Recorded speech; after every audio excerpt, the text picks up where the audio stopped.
Gelombang protes diyakini mulai terjadi di internal Rusia. Terkait serangan negara itu ke Ukraina, protes politik terhadap Presiden Vladimir Putin dan perangnya telah meningkat sejak pekan lalu. Pembunuhan Daria Dugina, putri dari ideolog ultranasionalis Alexander Dugin, menjadi salah satu indikasinya. Meskipun FSB menyalahkan Kiev, kelompok partisan Rusia yang sampai sekarang tidak diketahui menyebut diri mereka Tentara Republik Nasional, mengaku bertanggung jawab atas pembunuhan itu dan bersumpah untuk menghancurkan Putin. Pembunuhan Dugina menimbulkan pertanyaan apakah Rusia sedang meluncur ke arah pemberontakan politik, kekerasan yang dapat menyebabkan penggulingan Putin dan rezimnya. Daniel Chebikin, mantan juru kampanye terkemuka untuk Alexei Navalny di Omsk, mengatakan kepada Express bahwa mayoritas orang Rusia menentang perang dan bahwa mereka itu memang sedang menuju revolusi. Namun dia menekankan bahwa perubahan rezim tidak harus dengan kekerasan dan dapat diwujudkan melalui cara-cara damai. Pertama-tama, setiap perubahan rezim adalah sebuah revolusi. Apakah harus kekerasan? Revolusi tidak selalu berarti pertumpahan darah. Kita telah melihat banyak revolusi damai di dunia, termasuk di Asia Tengah dan negara-negara lain. Saya akan mengimbau orang-orang untuk membawa revolusi damai, katanya dikutip Senin 29 Agustus 2022. Sejauh ini, Putin masih mempertahankan dukungan dari para elitnya. Namun kontrol Putin dikatakan kian rentan seiring dengan kondisi perang yang di luar ekspektasi. Saat untuk bertindak adalah ketika rezim runtuh. Sekarang semuanya menuju akhir yang mengerikan.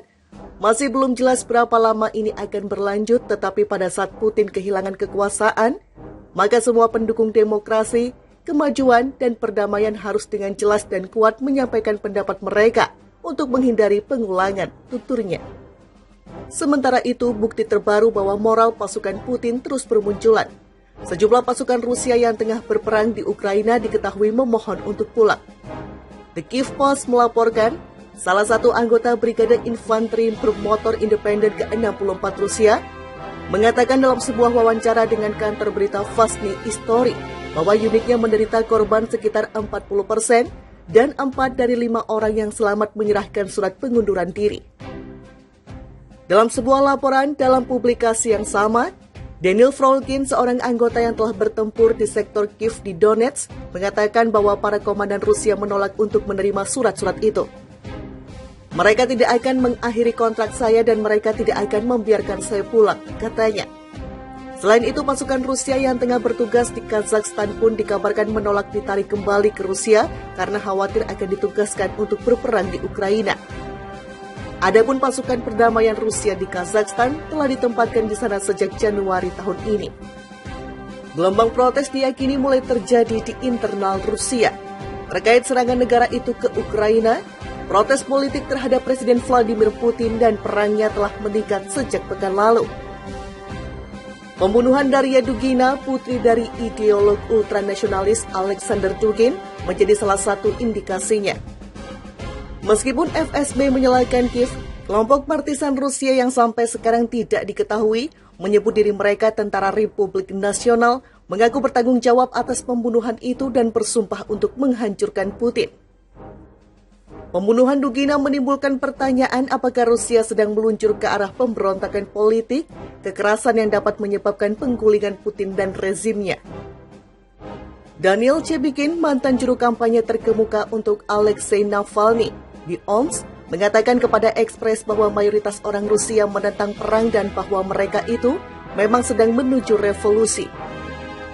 Namun dia menekankan bahwa perubahan rezim tidak harus dengan kekerasan dan dapat diwujudkan melalui cara-cara damai. Pertama-tama, setiap perubahan rezim adalah sebuah revolusi. Apakah harus kekerasan? Revolusi tidak selalu berarti pertumpahan darah. Kita telah melihat banyak revolusi damai di dunia, termasuk di Asia Tengah dan negara-negara lain. Saya akan mengimbau orang-orang untuk membawa revolusi damai, katanya dikutip Senin 29 Agustus 2022. Sejauh ini, Putin masih mempertahankan dukungan dari para elitnya. Namun kontrol Putin dikatakan kian rentan seiring dengan kondisi perang yang di luar ekspektasi. Saat untuk bertindak adalah ketika rezim runtuh. Sekarang semuanya menuju akhir yang mengerikan.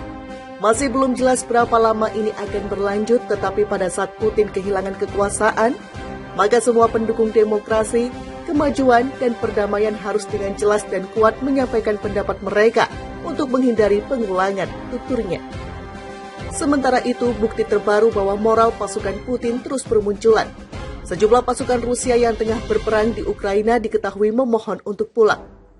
The Kyiv Post melaporkan, salah satu anggota Brigade Infanteri Bermotor Independen ke-64 Rusia mengatakan dalam sebuah wawancara dengan kantor berita Vazny History bahwa unitnya menderita korban sekitar 40% dan 4 dari 5 orang yang selamat menyerahkan surat pengunduran diri.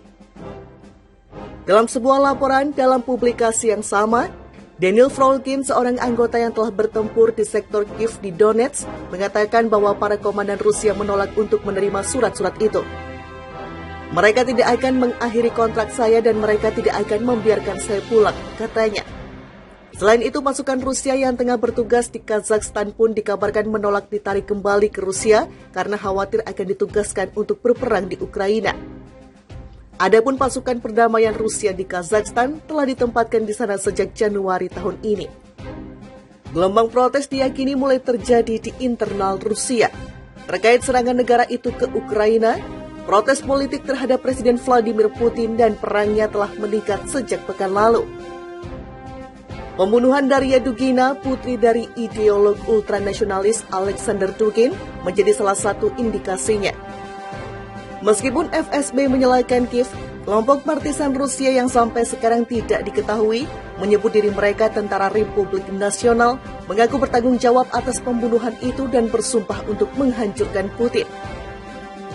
Pembunuhan Dugina menimbulkan pertanyaan apakah Rusia sedang meluncur ke arah pemberontakan politik, kekerasan yang dapat menyebabkan penggulingan Putin dan rezimnya. Daniel Chebikin, mantan juru kampanye terkemuka untuk Alexei Navalny di OMS, mengatakan kepada Express bahwa mayoritas orang Rusia menentang perang dan bahwa mereka itu memang sedang menuju revolusi.